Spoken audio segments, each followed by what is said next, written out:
Banyak yang mendangkalkan makna syirik itu sekarang. Ada hal-hal yang sudah nyata-nyata syirik saja, itu ingin dianggap tidak sebagai sebuah kesyirikan. Berdoa hanya kepada Allah. Tidak boleh menjadikan orang yang sudah mati tempat kita bertawassul kepada Allah. Karena itu juga bagian dari kesyirikan. Kalaulah boleh bertawassul kepada yang sudah mati, maka kepada Nabi lah yang paling tepat untuk bertawassul. Tapi itu tidak boleh. Karena Nabi kita sudah wafat dan dia tidak lagi bisa melakukan hal-hal yang ketika dia dulu masih hidup. Kalau dia masih hidup, datang ke Nabi, minta didoakan, boleh. Banyak terjadi dalam kehidupan sahabat-sahabat. Bahkan ada orang buta aja, buta matanya, datang sama Nabi, ya Rasulullah saya ini buta, tolong doakan agar saya bisa melihat. Nabi ikut mendoakannya dan pada akhirnya dia bisa melihat. Tapi ketika dia masih hidup, lama hujan tidak turun. Nabi ketika itu sedang berkhutbah.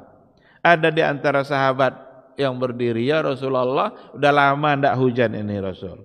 Mati ternak kami, kebun kami sudah kering.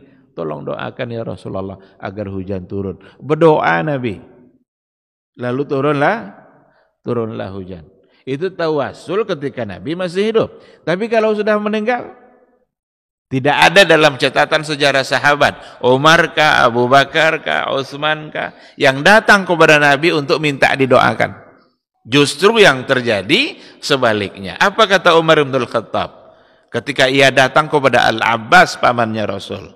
Dulu ketika Rasul masih hidup, kami datang menemui Nabi agar Nabi berdoa kepada Allah Subhanahu wa taala.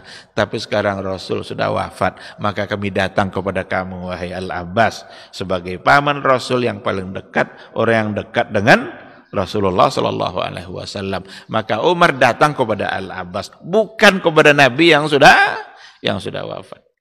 Kalau seandainya kepada Nabi saja yang sudah wafat tidak dibolehkan, apalagi kepada orang-orang yang dianggap soleh selain daripada Rasulullah sallallahu alaihi wasallam. Maka mendatangi kuburannya dengan tujuan bertawassul untuk mendekatkan dirinya kepada Allah Subhanahu wa taala, maka itu sesungguhnya adalah bagian dari perbuatan syirik yang harus ditinggalkan dan harus dijauhi. Ingat, syirik akan menyengsarakan kita di akhirat kelak. Bahkan kalau seandainya kita tidak bertaubat dari syirik itu, maka tidak akan pernah bisa diampuni oleh Allah Subhanahu wa taala. Innallaha la yaghfiru ay yushraka bihi wa yaghfiru ma duna dzalika liman yasha. Allah tidak akan mengampuni dosa syirik, tetapi Allah bisa mengampuni dosa selain syirik. Tidak diampuni di sini maksudnya adalah jika dia tidak minta ampun, jika dia tidak bertaubat kepada Allah Subhanahu wa taala.